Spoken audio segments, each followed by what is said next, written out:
Both my grandfathers were the sweet makers. I was born in India and raised in India. We are known for starting businesses. It's a desert state. So going back 100, 200 years, the way you are going to make out of it is if you travel. And if you did something on your own, you were going where the opportunity is. I spent many years at some of the largest pharma companies, top 5, top 10 in the world, where I got incredibly lucky and had an opportunity to work in different segments of pharma commercial business. Within span of 3 years, we had iPhone, Android phones, iPads, like the whole distribution platform had changed. Art of possibilities had just gone from 10 to 100 in like span of 3 years. We believe in disruption. We believe in building things which are harder to do. People are inherently rational, reasonable people. A lot of time friction comes in when you start assuming what other person is thinking. If you are an established big name company, you're going to have territory managers, account managers. You're going to have these people who have a direct contact with the customers. They have an access which you don't have. But if you take the marketing, pure sense marketing, nobody has a monopoly on marketing. There's no straight line from point A to point B. You have to evolve, you have to adjust. And some factors you learn because you didn't know. Some factors, the environment changes for you. We were a remote-only company 10 years ago. We wanted to start a company where we both would want to work. I always tell every customer, when you have something to praise those people directly on their face, name them, call them out. When you're really mad, something has gone bad, pick up a phone and get it out on me. As a leader, right? It's your responsibility. What else is your responsibility? It's your responsibility to take that blame. This is the Business Philosopher with a new podcast. I'm your host, Bhavesh Naik. A key idea we explore on this podcast is the business philosophy that drives a company to build a thriving organization that can outlive its founders and creators. The guest I have for you today has a unique take on building a global technology company serving the life sciences industry. Anupam Nandawana is the CEO and co-founder of P360, which specializes in technology that boosts healthcare professional and patient engagement across pharmaceutical and life sciences companies. It provides them with a data-driven approach to a highly regulated environment. Anupam came to the US at 23 with an entrepreneurial spirit and a dream and built P360 into a global SaaS company and a technology flagship in the life sciences field with over 300 employees. Under his leadership, P360 continues to challenge the status quo with what he calls powered possibilities. With his focus on the human quality of a business and the value of his culture, his mission is to transform the business of life sciences to facilitate more speed to market and more care to patients. What drives him every day is his passion for providing cost-effective, cutting-edge solutions that make your business stronger and ultimately your life easier. I am pleased to have you on this podcast, Anupam. Thank you, Bhavesh. Pleasure to be here. Get us going a little bit with P360. I love that name. What's the genesis of that name? How did you come up with that name, and what's the story behind that? Sure. First of all, good morning, good afternoon, good evening to all your listeners, wherever they are. Pleasure to be here, and I'm looking forward to this conversation. So P360 name itself has an interesting story. So as you mentioned in your intro, we are primarily focused on life sciences as an industry. Mm-hmm. So there is a pretty strong relationship. But when we formed the company, it was called Prescriber 360. Okay. Prescriber stands for healthcare professionals, the doctors, the MDs. Yeah. That was that.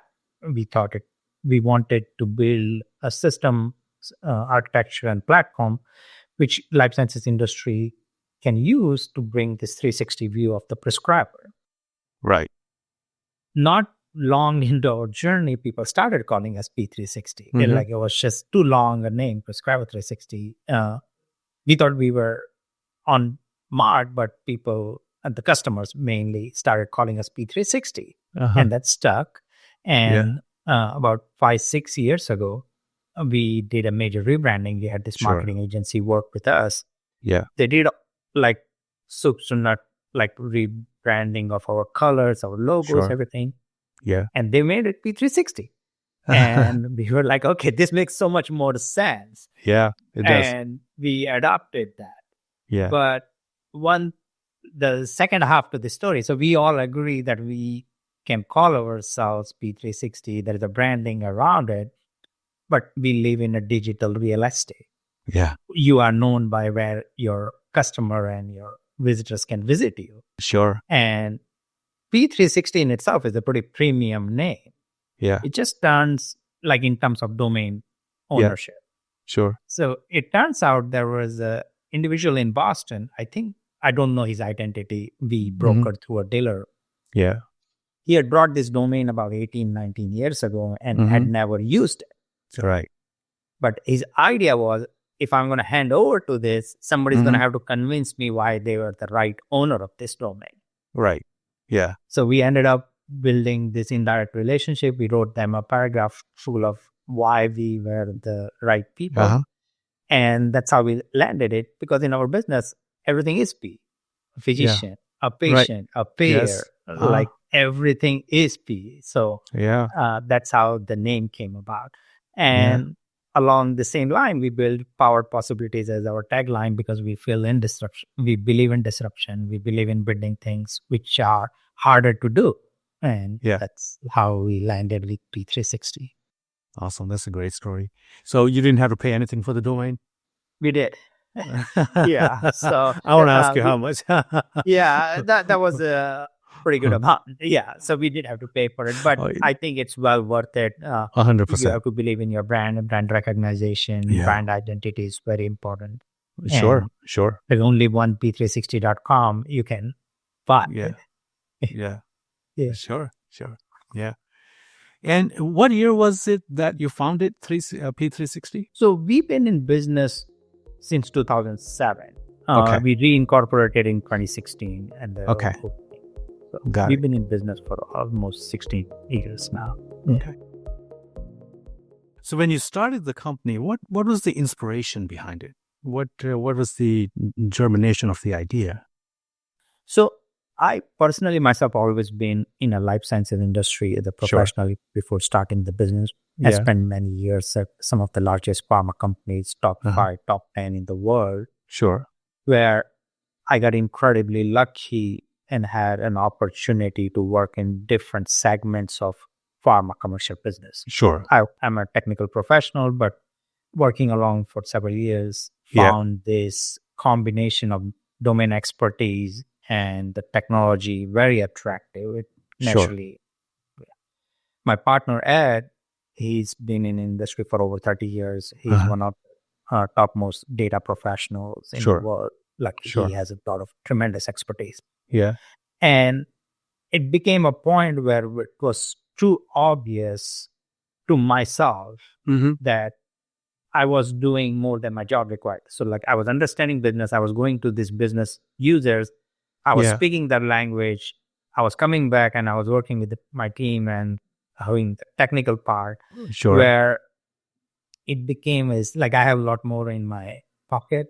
And the community I come from, we are, like I was born in India and raised in India. We are known for starting businesses. Yeah. And so that little bit of an entrepreneurial itch was always there, right? Like I always felt like I could, it would not be fair if I didn't give it a shot. So two things came together. And right around the time of the global financial crisis where pretty much everything got disrupted. It was also the rise of mobile computing. There was, cloud was just right around the corner at that point. Like, people were starting to hear what cloud could do, but wasn't as mainstream. And then, so we started small. Two of us say, okay, let's give it a shot. There is absolutely never a perfect day. You're never going to have all ducks aligned and everything. If I do 1, 2, and 3. And I'm going to pause this thought for a second and I'll come back to you. But I will tell, I know a lot of your audiences to be entrepreneur or entrepreneurs who are already doing work or somebody has a thought. And very often I hear like people who I worked with in the past or who are acquaintances, they come to me and saying, I want to start this business. What I'm going to do is I'm going to work 9 to 5 job and build this in the evening. Yeah. Then always the question is, you think building business is hard? Yeah. And the answer is obviously, yeah, it's very hard. Yeah. Right? Yeah. Yeah. So I said, look, you want to do something which is very hard, but you want to do it part-time. Part-time. Yeah. Like you have to take a shot, right? Like if you are serious about it. Yeah. And I'm not saying the people who have a side gigs or something, it's not that there is nothing against it. Right. It's just like depending on what you want to do. Sure. If your idea is building a company, do all this thing. Yeah. Yeah. If somebody calls you 2:00 Tuesday afternoon to meet, is your first prospective customer, what you going to tell them? Yeah. I can't because let me call you back in the evening. Right. Yeah. So that part to me. So, and I also have a personal theory. Yeah. When you give yourself option B, all your decisions are biased 100%. on a fallback. Definitely. Right? Yes. Your decision-making tree is compromised. Yeah. Yeah. Because Like you always have a fallback. Yeah. If you keep telling yourself, if this doesn't work out, I will do this. Yeah. That's right. Let's worry about if this doesn't work out, that. Yeah. Right. Right. Yeah. Your commitment isn't there yet. You're not 100%. You have to be honest, right? You have to be honest. You have to be committed. You have to be doing. It's extremely hard. Oh, yeah. Oh, yeah. Building business, starting a business. Well, starting a business is easy. Building a business is hard, right? Yeah. But starting is you pay $1,000. You register the company. You have a company name and a tax ID. Right. But that's the extent of it. Yeah. That's the easy part, right? Yeah. Yeah. And something, go ahead. Sorry. Yeah. No. So just I will finish the previous thought. So then that led to one thing led to other. We started with a lot of services. And then as we go in the conversation, I will dig deep into, but that's rise of cloud made it pretty evident that you could do a lot more now. Yeah. The technology playing field had leveled for everybody. Sure. So if you go 15, 20 years, you could start tech business, but it was very taxing. Like you have to buy infrastructure, you have to do all those things. Sure. You have to like get resources, very expensive. So the cost of entry was very high. And the rise of the cloud, that was about 2007, about the time that you started the company, right? So 2010, 2011, the cloud had become like what cloud is. So granted, Salesforce, when I say cloud I'm talking about AWS and Azure as a major hosting platform. Yeah. Salesforce by then it was mainstream. So like the technology validation was already done. Sure. Right. Sure. Yeah. And so for our listeners, the cloud basically, and maybe you can explain this better, but I'm going to take a shot at cloud is basically instead of putting all our data and our application, or at least the application is still on the desktop, but at least our data goes onto the internet and it sits on the servers inside the internet, inside the cloud. And so it was always there, but then it became a thing about the time that you started the company by 2010-ish. People coming in, if you were a big enterprise, you had an infrastructure team which bought servers, which bought the rack spaces, which bought the databases, the licenses, everything. They built infrastructure, hosted it, managed it. Sure. But if you were a startup or you were a smaller company, you don't have those things. Yeah. You were managing it, you were buying servers, but like it just became very harder, right? Sure. Yeah. Here comes cloud, you put your credit card and you are in the same level playing field. Oh, sure. Right. Yeah. So that's a game changing. Absolutely. Sure. And the speed of the connection became faster. So speed of the connection became faster. Yeah. Right around that time. Mobile became what mobile today is. It was a start of mobile era. So there was cloud and mobile. Within span of 3 years, we had iPhone, Android phones, iPads. The whole distribution platform had changed.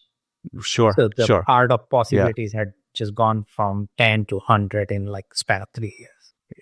Yeah. And then seems like it was the right time for all the components for you to come together to start. And this business. Is all what you see in the front end, right? Also like, and I don't expect anybody to, but behind all of this is this exponential data growth. Yeah. Sure. Like anything you did was data driven. So there was a whole industry of data management, which is Sure. Yeah. Even that came together, right? right. And the whole explosion of the data and the video and audio was there, but video became a thing. So something that you said that caught my attention. I wanted to get back to that a little bit, which I think is kind of very important. You said something that something along the lines of, I come from a community where if I didn't start a business, I felt like I was doing something wrong. And that is so awesome. I love that, because most people in most communities, most of us are trained to get a job, get your paycheck, work for a big company, and do that for the rest of your life. And they'll be happy with you. Your community will be happy with you. You are playing the part in the community. But you come from a community where that is not accepted. You're doing something wrong if you did that. It's almost inverse. It's So tell us about that. Where is that? Is there a family environment that kind of? So I'm from in northern India. There is a state called Rajasthan. So my family is from Rajasthan. So the term we are called by our Marwaris. I was born and raised in Bombay, but we have a pretty strong tie into Rajasthan. And if you search any of the search engines, you will find tremendous large number of examples of entrepreneurs who have come. For those of you who are not familiar with the state, it's a desert state. So going back 100, 200 years, the way you are going to make out of it is if you travel. And if you did something on your own, you were building your own infrastructure in a weird way, right? Like you were going, right? You were going where the opportunity is. Right. And because the way the world has evolved, you didn't have, most people didn't have a lot of education, like 70, 80, 100 years ago, right? Like India was just coming on its feet after the British colonial rule. India was coming on its feet. People were starting to see that technically country was getting rebuilt. Right. Both my grandfathers were the sweet makers. Yeah. So one at a shop, one did at a smaller scale. So growing up, you always hear the stories, right? And then you also see people. Somebody might be running a small shop, but it's my shop. It's my thing. It's I'm my own boss. Right. I'm doing everything from cleaning the shop in the morning, coming in, to locking it in the evening, stocking shelves, all that. But it's my shop. Right. And the proverbial idea is, I start one shop, I can expand it to 2 shops and 3 shops, or my kids will go up. And so that's the mindset, right? Right. Where it took a little bit of left turn for me was, you don't hear, at least now it's different, but 25, 30 years ago, we didn't hear a lot of Marwaris coming in IT space or coming to America and making that as a part of their journey. So I felt like if I could bridge these 2 things, now I have something. And you did. Unfortunately, I did. I love it. Right? So that was... So you took a detour into professional life, and you figured out the technology, and you got the technological background, and you got your degree and all that. But then your I don't know if it's hardwiredness or the training of being a businessman just kind of took over, and then you built a business with your technical background, and you brought them together. So I absolutely love that. And means we had a privilege, like in our villages or the place where we come from, Bombay.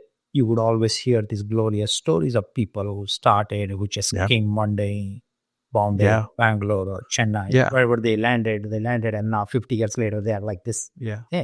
And then they came with a string and a bucket. That's the story, right? And people come with string and a bucket, and they become multi-billionaires. And you always thought if they could do this, there is way for everybody to do something.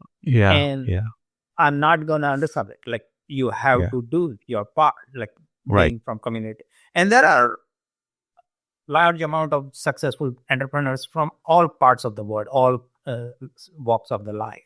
But this is something like was looked upon as saying, if you did your business, I think it's also a generational thing, right? You are transferring your upbringing, like you're hearing, your kids are listening to you, they're thinking the thought process. And Sure. hopefully, if they're interested, they take the baton and do their own thing. Sure. You can't force anything, but that was Right. like a little bit of what it is. Oh, sure. Sure. Yeah. Yeah. I love that story. When you started P360, who was the client that you had in mind? So whose problem? Typically, we start with a problem in the industry that we see and we say, I'm going to fix that problem.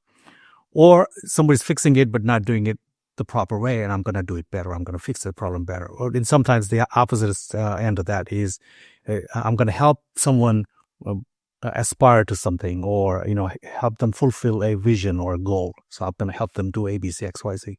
Who was the client that you had in mind when you started out?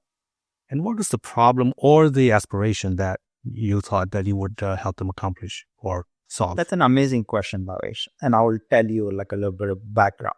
So we were pretty determined to be very vertical in the life sciences industry, pharmaceutical industry. Right. Because by late 2000, it was pretty clear. If you were a vertical domain expert, you had a tremendous opportunity. Sure. There were horizontal businesses, but like we just thought like that. So the way pharma industry works is there are about 15, 20 companies that are top 20s.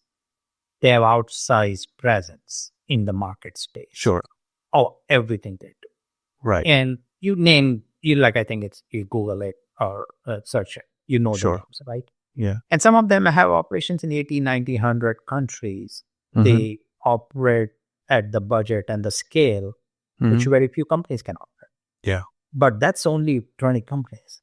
Then you look at the rest of the world, them to compete against the same companies, they don't have those resources and they don't have the same, but some of those challenges are the same. Yeah, sure. So originally we thought if we can take this and make it easier for mid to small scale companies, that gets us going, and then we'll figure it out. Sure. So that was the start of the business. And by the time we started building product, the playing field has become level. Also, it's an industry, when you bring in something new, it's highly regulated industry. There is a patient life at stake. So there's nothing more important than a human life. So it's highly regulated. They're risk averse. They're conservative. They are not conservative in the sense they don't want to spend the money, yet they don't want to do it because the margins are low. They're conservative because the risk could be so big, it may not. So you have to walk very carefully. You have to bring those references. You have to build those repeatable processes where when you're showing up, you're talking their language. I think that's very big criteria for what we do. Yeah, 100%. I think for every business at this point, it is somewhat expected, right? Means when you have a customer and when you can take their problem and make it your problem, I think you are buying that level of comfort from them. That, okay, he understands my pain or she understands my pain. So I can. So I'm assuming they also have idea how to solve this. Sure. Yeah. Now, I'm assuming that the typical client for you is healthcare provider. Is that correct? So typical client for us is a pharmaceutical company or a biotech company or a medical device company. Yeah. Okay. So they are manufacturers in a sense, right? So they are manufacturer in the sense. Yes. So that's actually right term for that. Is it? Okay. So they are providers to the healthcare industry. So to the healthcare providers. So the way it's an interesting business. So the way it works is a pharma company makes a drug like let's just call it cholesterol medicine. Sure. Yeah. We look at the revenue, but they don't sell it. Right. They have sales rep, but they don't sell it. Their job is to educate a doctor that my medicine has this, and this benefit. It can solve this problem. Right. So when a doctor sees a patient, doctor prescribes that medicine. That's how they sell it. Right. Sure. Yeah. So like when you go to pharmacy, you're not buying from a pharma company. Right. Yes. Yeah. You're buying it from the doctor is prescribing the medication, or if they send you to the pharmacy is supplying their medications from the manufacturers, basically. So it's in a podcast in itself, but I'll give you a 60-second version of this. It's quite integrated value chain. So pharma manufacturer make the drug, they produce it, they have the plants to make it. Yeah. Then there are wholesalers who buy. There are 3 companies in okay. America who take I didn't know every that. medicine which is produced. Uh-huh. They are the supply chain, third-party Right. logistics. Sure. Yeah. Then there are payers who are like, if you look at your back of an insurance card, you have, I don't know, let's take Blue Cross Blue Shield of New Jersey. Sure. But the payer is Blue Cross Blue Shield. So okay. it's a Right. So they are the adjudicator of the claims. They pay Sure. the thing. There are pharmacy benefit manager, which kind of decide what drug gets in. So that whole value chain is interconnected. By the time, so you are a patient, you are going to doctor, you have a plan, which is administered by a payer. There is a pharmacy benefit manager who is deciding what drug it gets into. Yeah. And the pharma manufacturer is the ultimate maker. So it's quite complex. Sure. And then somewhere in there is a giant pharmacy where I go and pick up my medication. Which is prescribed by my healthcare provider, by my doctor. Right? Yeah. And then whether your doctor or your pharmacy can submit a claim so they can get paid for what they can get paid. Right. Got it. Yeah. That's pretty complex and there are so many moving pieces here, and it's a pretty complex thing, and all of this is heavily regulated, as you said. Oh, every step of it, it's regulated. And so one thing I should put a disclaimer for the global user. This is what I'm talking is a reference to the United States and the United States market. Sure. Yeah. A lot of countries have government single payer system. Sure. They are no less complex or the business, but it's a little different. Sure. Yeah. And it gets going, and we're not even talking just about FDA and all the other things and that come into play, but all of that is there. This is just the front part of it, right? Because another part of it is you can be a senior citizen who is in a government Medicare plan. You could be on a Medicaid. You are in a private commercial plan. So there are so many variables which make it all come together. Sure. Yeah. And I know that you have a series of products and services on your website. By the way, check it out, p360.com. That's p360.com. And you've listed a number of services. Now, and we probably don't have time to get into all of them. But if you can pick like your flagship product or maybe something that like you built your business on, the central product, how did that come in and help facilitate this whole process? Where did it fit in facilitating this flow or the chain reaction that you talk about? So we started company as a data analytics company, right? So managing large amount of data. It's a pretty data rich industry. They generate a lot of their internal data. They buy a lot of outside data. They pay a lot of money for it. Bringing all that data in, making sense of it, bringing analytics on top of that, reporting, systems integration. So that was part one.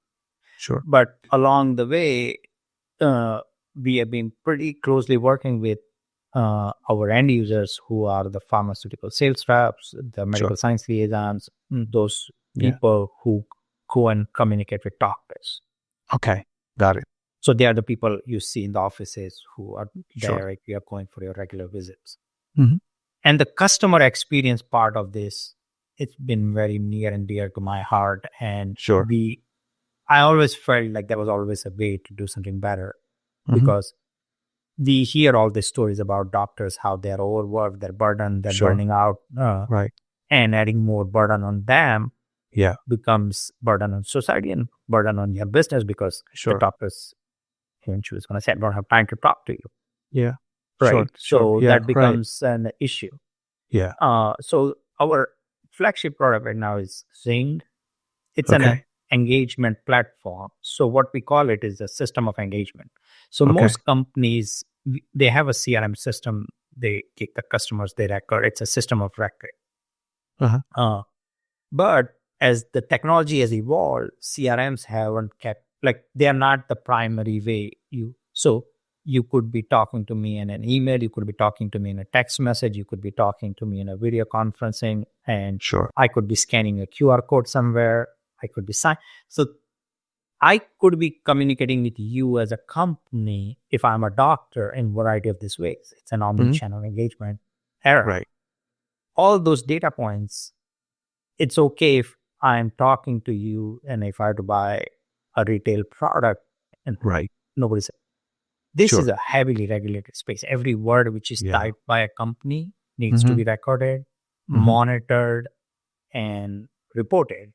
Yeah. So what our platform does is brings all these communication channels, whether if you are in the Yeah. US, you're talking on an SMS, you are in Europe or Asia, you're talking on WhatsApp.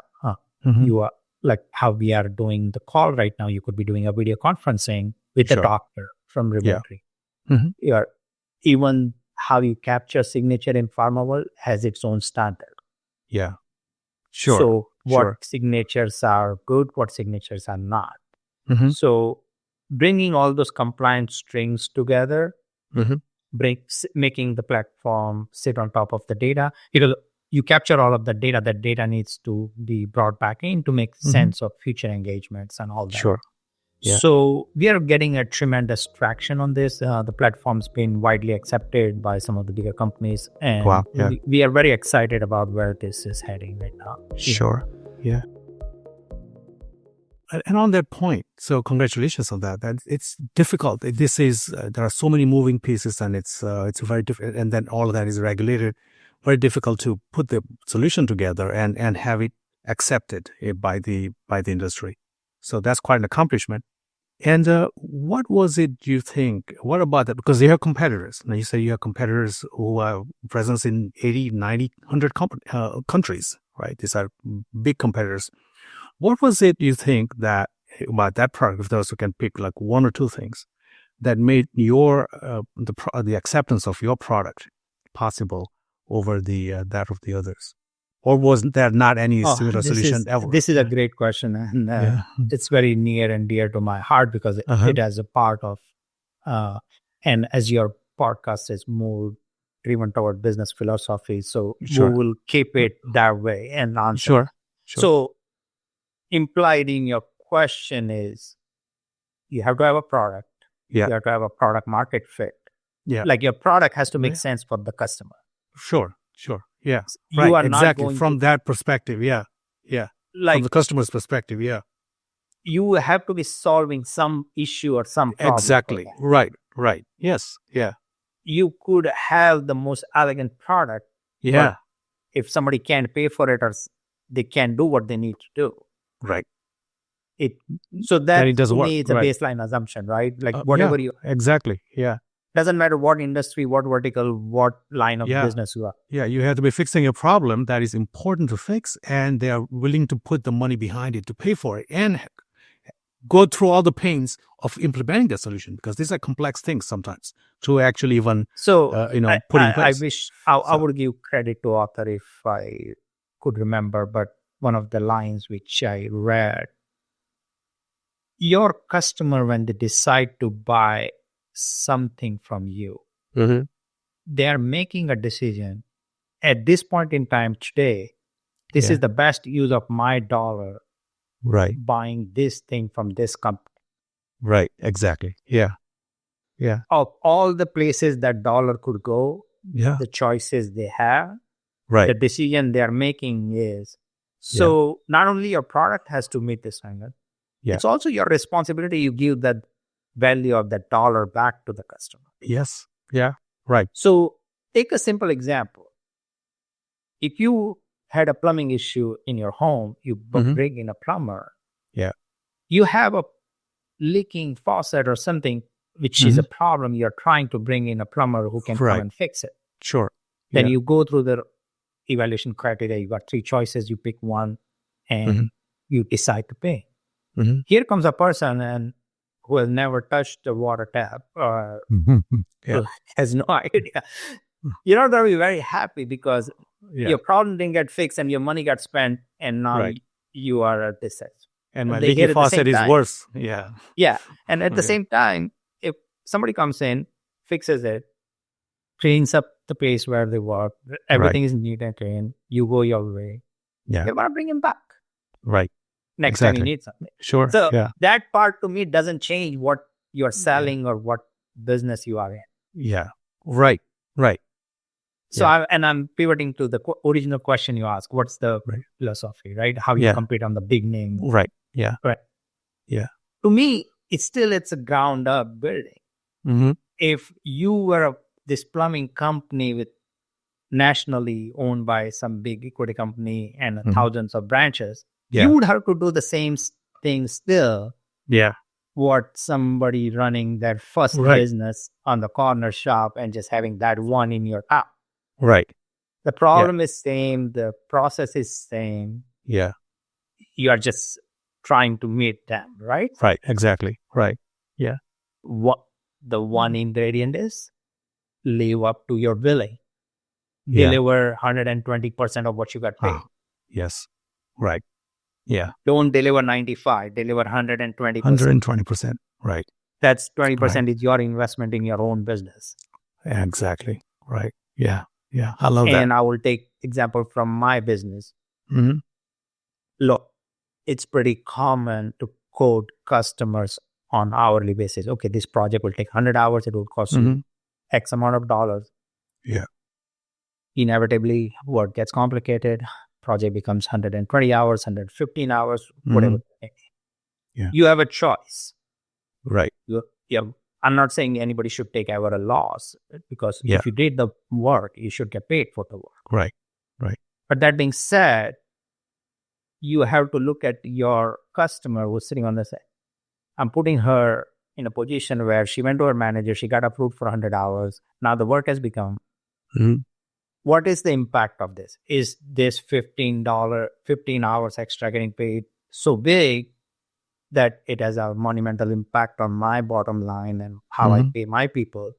Right. Versus this is okay, I will do it in 100. Hopefully we can understand. People are inherently rational, reasonable people. A lot of time friction comes in when you start assuming what other person is thinking. Love that. Yeah. Yeah. Yeah. Right? Yeah. Yes. So you can deliver 120% and that person, you have bought yourself that brand equity. So to me, that's very important when you're starting small, not competing against big, because over deliver, be available. Don't let our egos come into place. I think in last few months, Jensen Huang, the founder of NVIDIA, has been on a lot of public podcasts. I've seen him, heard him, One of his lines is, there's no job beneath me. I've done everything from cleaning the toilets upwards to the CEO of the world's biggest company. Right. Yeah. Yeah. Right? There's no job which is beneath me.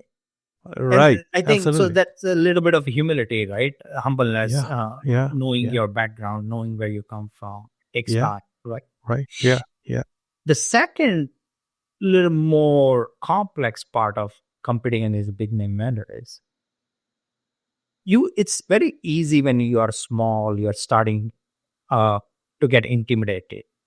Yeah. Oh, how am I going to compete against that company? Right. Yeah. What I talk in thousands, they talk in millions and billions. Right. So it's not fair.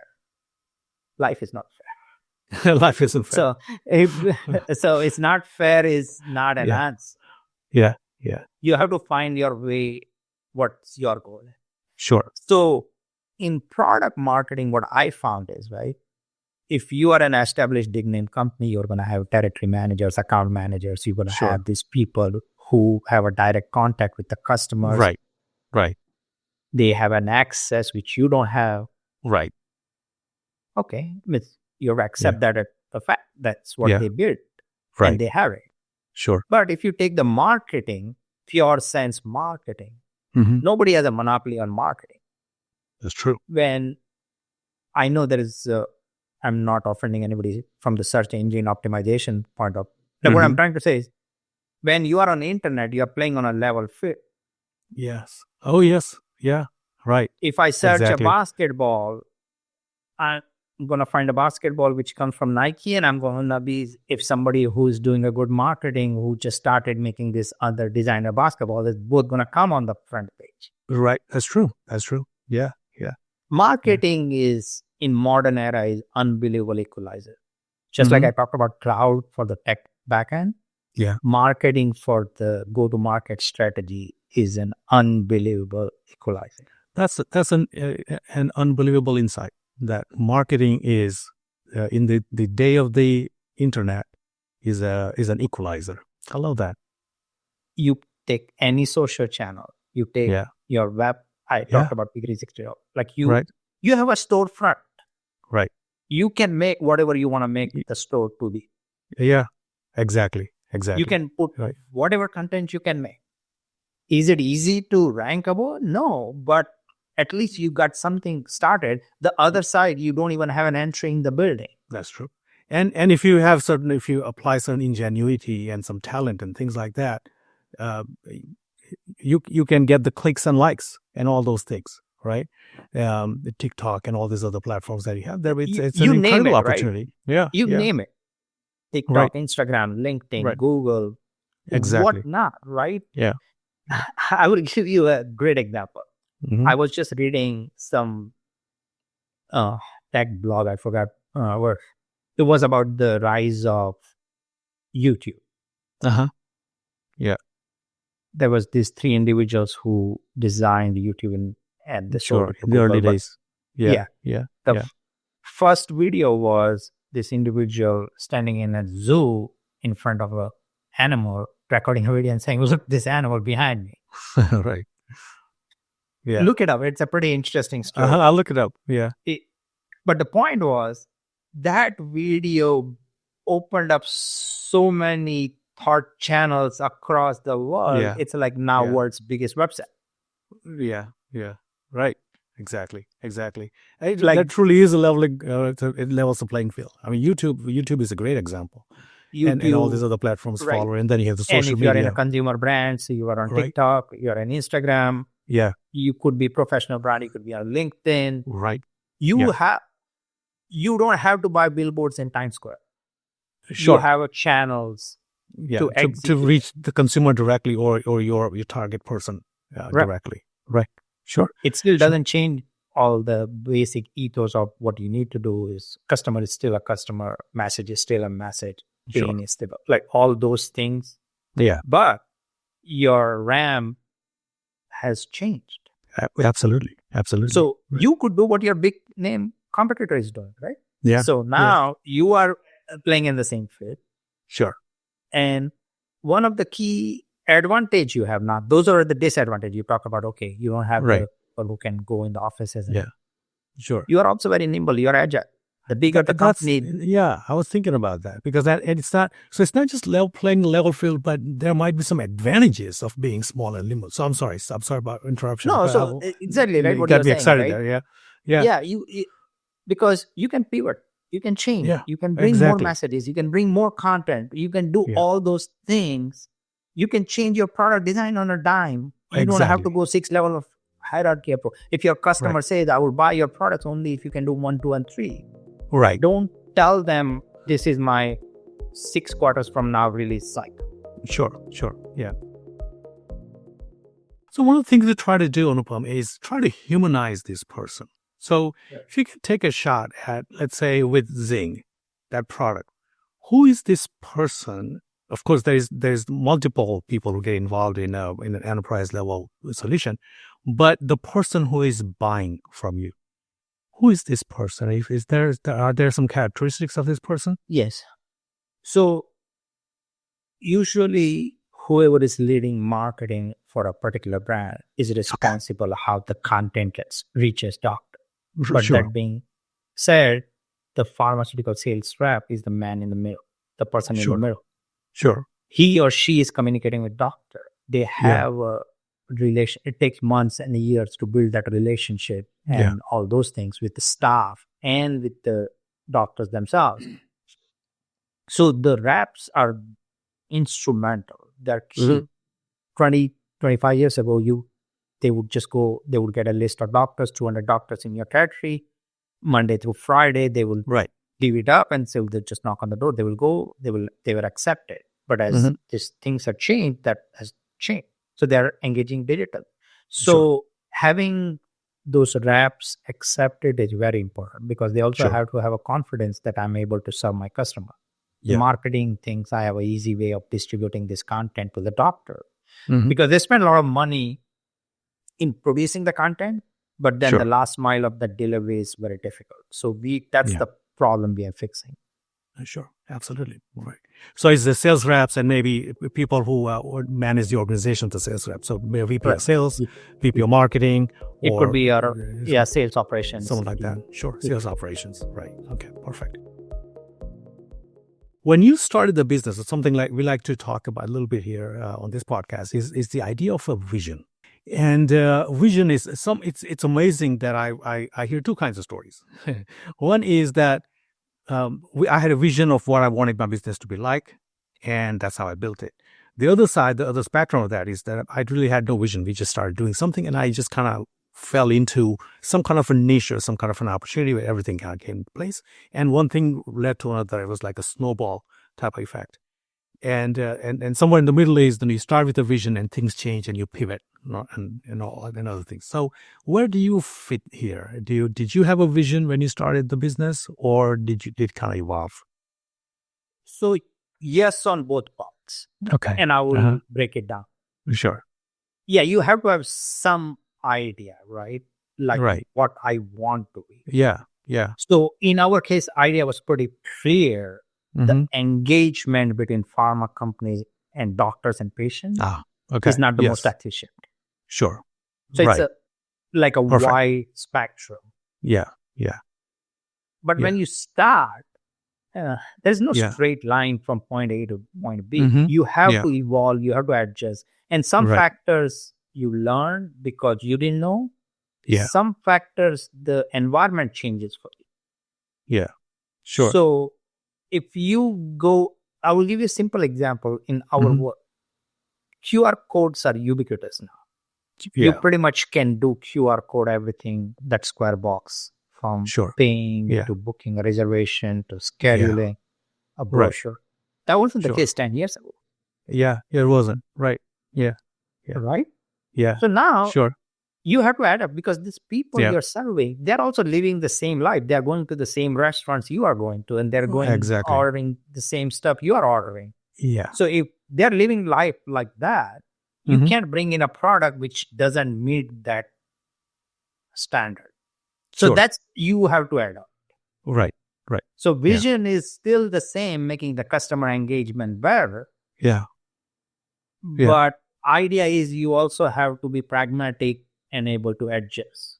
Sure. Yeah. Or even, I will give you a simpler example. Right. After 2007, everything is expected to work on a mobile phone. It wasn't the case 20 years ago. Right. Yeah. So you could be doing a great thing, but if it doesn't work on a mobile phone, your consumers are not able to get it. Exactly. Right. So, and the things got changed on you. You could have started a company in 2004 and said, I'm building this product. Here comes some iPhone. Right. Changes the game on you. Right. Yeah. That's true. So your vision is still the same. The problem is still the same. Now your execution has changed. That's true. That's true. Yeah. So that's never ending, right? I think that's a beauty of any product-led business. Oh, yes. Yeah. Yeah. Right. We talked about YouTube in just a second, right? Like 5 minutes ago. Yeah. It is expected you, as owner of this podcast, you will have a presence in YouTube, or somebody will have an ability to get to that video. Right. Sure. Yeah. Yeah. Right. Exactly. Exactly. Right. Yeah. Now, you're at 300 employee strength right now. Did you ever think that you would get to this size of company when you started, or it just kind of happened? So, way Ed and I looked at it, right? Yeah. When we were 10, think and manage like you're 50. When you're 50, think and manage like 100. At 100, we started thinking and managing like 200 to 50. It gives you like a little bit of, it's almost like a carrot, right? Yeah. You work towards that. Yeah. Yeah. But at the same time, you are operating at a scale you want to operate. It's rapidly evolving. Sure. Sure. You don't know if it's 300 is the right number or 3,000 is the right number. Like, Exactly. I don't know Right. what, Yeah. but at 300, I have to think like 500. Sure.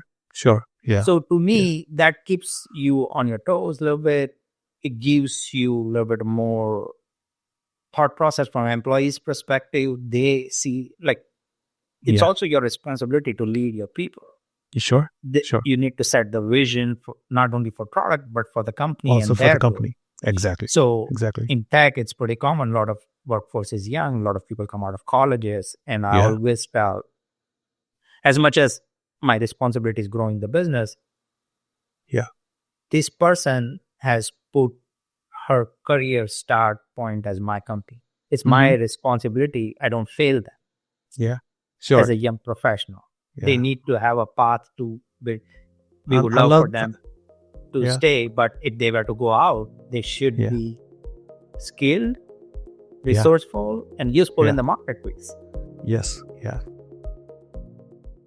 I love the fact that you take responsibility for the folks who come to your company and work for you, or work for your company, to that level, because I've heard that. And when I talk to successful business owners like you, or business CEOs, leaders like you, this is a key factor. And I keep seeing this, that they truly care about the people who come to work for them. They take sort of like a personal responsibility, where it's not just, okay, you come here and work and get the work done in 9 to 5 and any of that stuff. It's basically, okay, what is your career path and how can I help you get there? And that makes for it's a start of a great culture of a company. And both Ed and I, we've been very consistent on one thing from day one is we wanted to start a company where we both would want to work. Yeah. And I don't know if this is the right time, but I can give you some anecdotal examples of how fundamentally we were different. We were a remote-only company 10 years ago. And it didn't matter what country you lived in. Right. Yeah. The original thought process was if you lived in the US or near the headquarters, you can work remote, but if you're offshore, you couldn't. Right. To me, I fundamentally disagree. If I trust my employees in the US, I trust my employees in India. Sure. Yeah. Right. If I can put that much trust for them to work, that is something else which is not working. That's not working. That's a great way to frame that. Yeah. Yeah. If I can trust them to work 5,000 miles away, then I can't trust what's them the difference, to right? Right, exactly, to work in my place and in my building. So that became all of a sudden our competitive advantage. I know after COVID, like a lot of companies have become the remote only or hybrid, and I think everybody has to evaluate for themselves. I don't recommend anybody doing that. Right. But we started getting resources and manpower in places which we wouldn't have traditionally gone and recruited, right? If we had the stationary offices. By doing this, we are getting the best of the talent. Sure. And best of the talent could be people who live in different cities. They are in smaller cities versus bigger cities. They don't want to commute. There could be a young woman who just had a child a year ago, like she's displaced from the workplace because she can't meet the needs of the office hours, whatnot, right? Sure.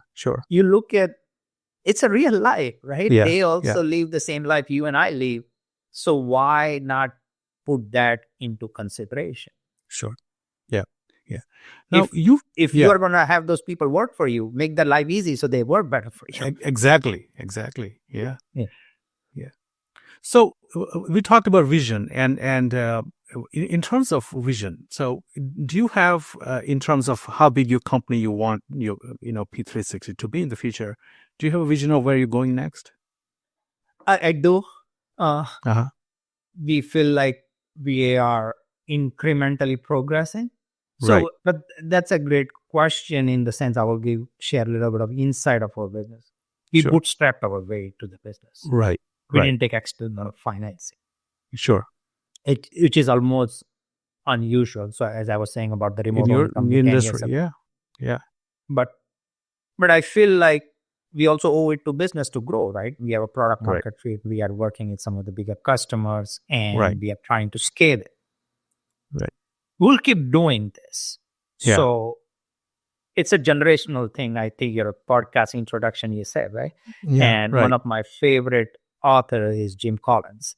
I Jim don't know if Collins. you Yeah, good to he great. has written Yeah, yeah, Great by Choice or Great right. to Last, those Yeah, things, right? yeah, I fundamentally believe in those principles. right. Yeah, yes, If you look yeah, and look at any great thinker, Simon Sinek, infinite game, yeah, right. right? Yeah, Finite versus yeah, infinite, sure. Built to last, great by choice. Right. All Yeah. these things have common.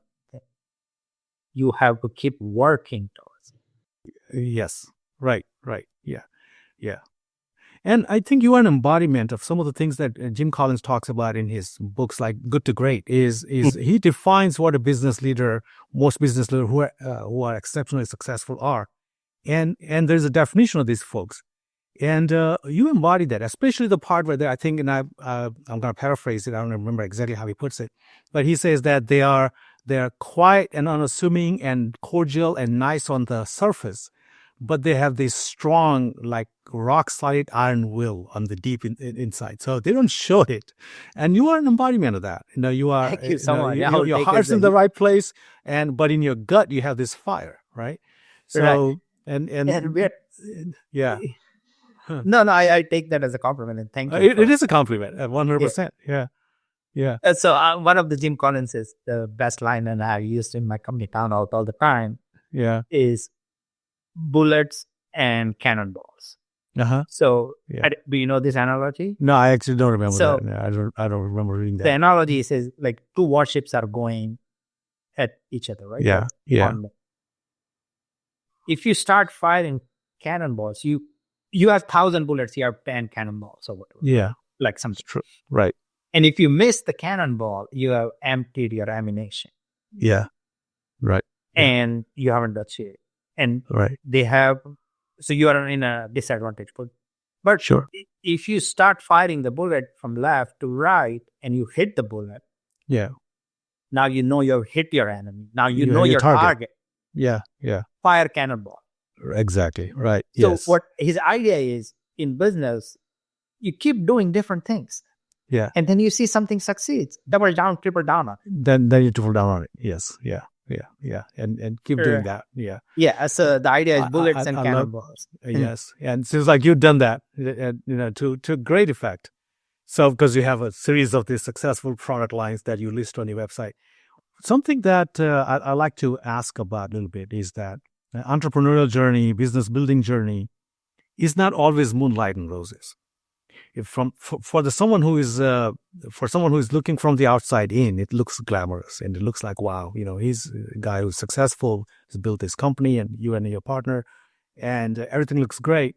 But from the whole thing from the inside out, and so there are on the journey there are some what I call the dark night of the soul type of an event. And most people, when I talk to in your situation, they say, oh, it's not just one, it's many. But I want to ask you about one of those moments in your journey where you thought that you weren't going to make it, or you thought that it was going to be so difficult, and what have I done? How did I get myself into this? Did you ever get into a situation like that? Actually, yes. And I will also tell you the success side of this. I will tell you. Of course. Yeah. Please. Yeah. And why it is so important to be who you are. Yeah. Yes. Yeah. So we had very early part of our business, we had a customer. Mm-hmm. They were going through major organizational changes and all those things. Mm-hmm. And our contract was about to end. They kept extending for 1 quarter at a time. Right. So it was inevitable that the contract was going to end. Right. And there was no hard feeling. Right. Like I knew this. We had to plan for it. Yeah. They were a very big contributor for revenue we were bringing to the table, because in early days you have one big customer you hang on to. Yeah. Because that's where they bring you a big part of your revenue, right? Yeah. So this, I remember the day, was June 29th. I'm not going to say year. So in the pharmaceutical world, what happens is every quarter, your alignment of your doctors to your pharmaceutical reps changes. Yeah. So today, you have these 200 doctors. Tomorrow you might have 190 of those. 10 goes out, the other 10 comes in. So it's just a systems thing. It's how they manage it. Yeah. That's not the story. The story, what I was trying to do, it happens at end of every quarter. Right. So when they extended our contract end of the first quarter, they extended us to this end of second quarter. So which is June 30th. Okay. Yeah. They said, okay, we'll be done on June 30th. It's a July 4th weekend in America. Right. We'll be fine.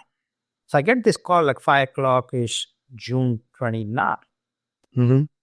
And say, hey, I'm going to need you guys to work for 5 more days through this weekend. We didn't think the July 4th weekend was coming and we need this critically done. Yeah. So, and I'm not contradicting myself because I want to say, people will say, you just said you have to do 120% to make your customer happy. I said, yeah, we'll try to help you extend it for another quarter. Right. Yeah. Yeah. Well, it's situational, right? I'm running business, right? So, right. Extend. Okay, we'll take care of it. We'll take care of your issue. Sure. If you put us on, just like how we did last quarter, do it again. Exactly. Right. And the person did not like that. No, I'm going to pay you for 5 more days. Yeah. I told that individual, look, I'm just starting up. I don't have any, and this is a big company, right? I don't have any stand. I don't know how you treat your people. That's not how I treat my people. Right. I'm not going to ask them to work July 4th and 3rd. Yeah. So I can tell them we are not doing this job on July 5th. Right.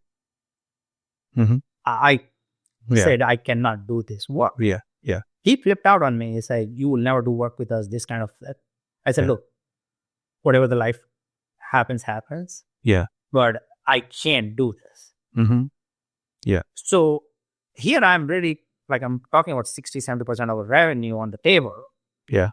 But at the same time, you have to do what you have to do. Yeah, absolutely. You know, I'm gonna let you finish the story but I had something to say. What happens is it's in a very early days. It took away that you are never 100% comfortable if you are a business owner. You are never you are thinking everything then you are mistaken. Sure. But that gives us a strength. I don't think it took away fear, but it gave us a strength. Yes. To stand to your values and to your principles and stand your ground. Right. Yeah. You never take away the fear, right? Yes. Yeah. Right. Yeah. But it gave you that strength to do the right thing and still survive and still make it. And here you are, right? Right. So, yeah. So I think good last part, I think is another Jim Collins line. How did that end though? How did that end? So did you renew or not? We did not do it, but reality was a year later we were doing the work for the same company again. There you go. The word for this is productive paranoia, right? You don't get, it's another Jim Collins terminology. Productive paranoia. Paranoia. Right. Yeah. It's not my term, it's Jim Collins' term. But this is what you do, right? You build your strength from your experiences. You always stay lookout for what could be the problem. And then you keep working towards that. Absolutely. Right. Yeah. Sorry, you were asking a question. I might have interrupted you. Yeah. No, that's okay. I think you answered it. And one thing that I like to kind of ask folks is, you built a successful company and there's so much more ahead. And I'm glad, I'm sure that you're going to build even a more successful company. You're going to keep growing and, all of these things. And there are those, and you are scaling, or you already scaled the company to a level where you can kind of stand back a little bit and others come in and carry the load, right? But I see quite a bit with companies that are maybe about 10 employee, 20 employee companies, 30, sometimes actually 100 employee companies.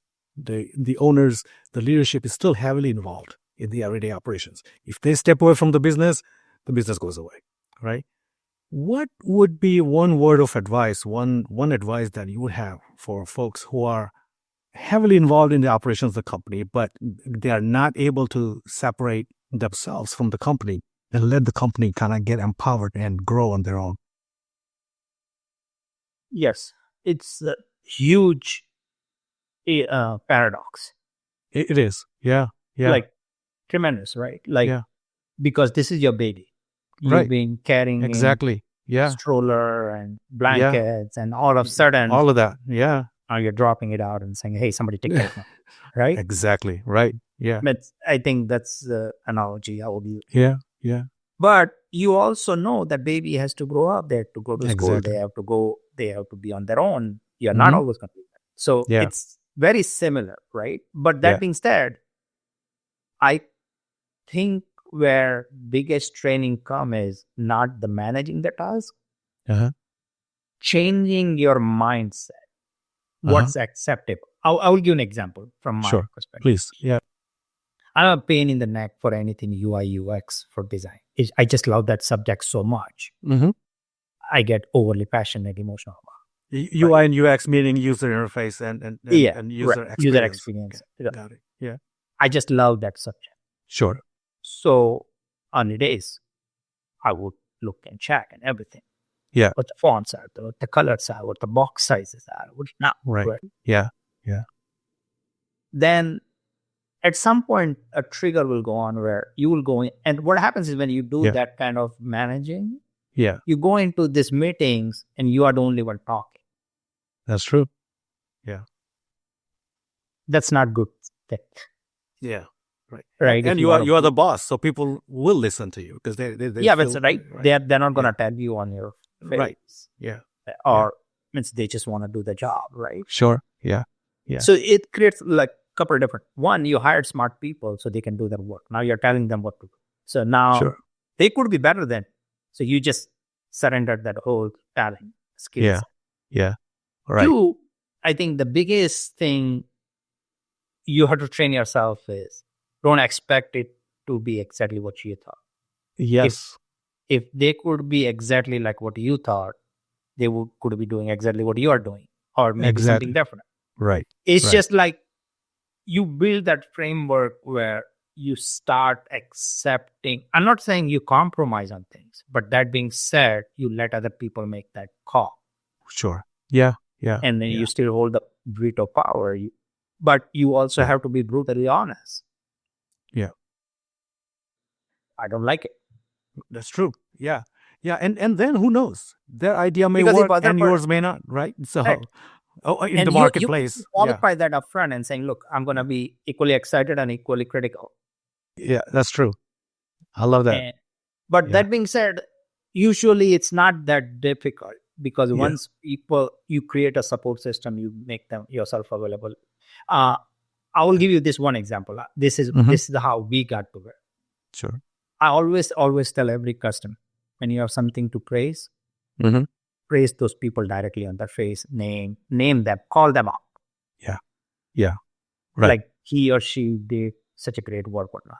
Right. When you're really mad, something has gone bad, pick up a phone and bring get it to me. Yeah. Yeah. I love it. I can take it. Yeah. And especially in our line of work, developers are the ones who do the daily job. And mistakes happen, things happen. Yeah. Yeah. I can't have them facing this adversity that they're not capable of handling. I'm going to lose that person forever. Yeah, that's true. Nobody ever goes and says, if you were third party asking, what do you think? That this person is bad, but P360 is good, or vice versa. That's true. P360 is good or P360 is not so good. Yeah. Yeah. So, but as a leader, the first thing you have to start saying, praises, kudos are all yours. Let me handle the pain. You give them that level of comfort. Absolutely. And I applaud you on that because it requires that the combination that we talked about, the strength and the humility that come together, right? That you have the strength to accept that criticism, but at the same time, you have the humility to say, don't bring it to me. I'm the guy where the buck stops, right? So, because as a leader, right, it's your responsibility. What else is your responsibility? That's true. It's your responsibility to take that blame. I literally I ask them what the problem is. I never even ever ask them if I have to go on a customer call and stand up to something. I never even ask them why it happened or who did it. I try to understand the issue, but I never, it's almost useless information that so-and-so did something. So I'm not going to Yeah. tell that customer so-and-so did something. Yeah. We did it. I'm owning up to it.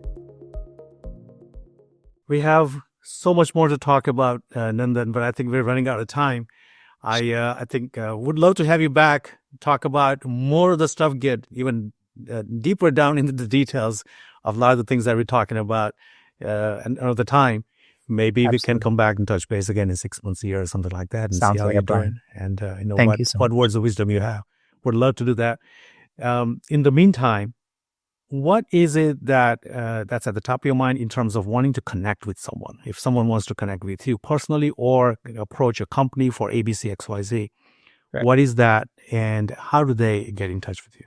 Yeah. So obviously, if you want to learn about our company, our business, p360.com address, I'm available. And if you need to connect with it personally, fortunately, unfortunately, my name is pretty unique, Anupam Nandwana. So if you go on LinkedIn, you're only finding one Anupam Nandwana. So feel free to connect. I'm open. I have a lot of connections. And I love connecting with the people. I enjoy communication. I try to do my best. Yeah, sure, absolutely. Thank you very much. Thanks for the invitation, and thanks again. Thank you so much for being on the podcast. I had a blast having this conversation. And absolutely. I enjoyed a our delightful conversation. So, thank you. you. Thank you, Barish.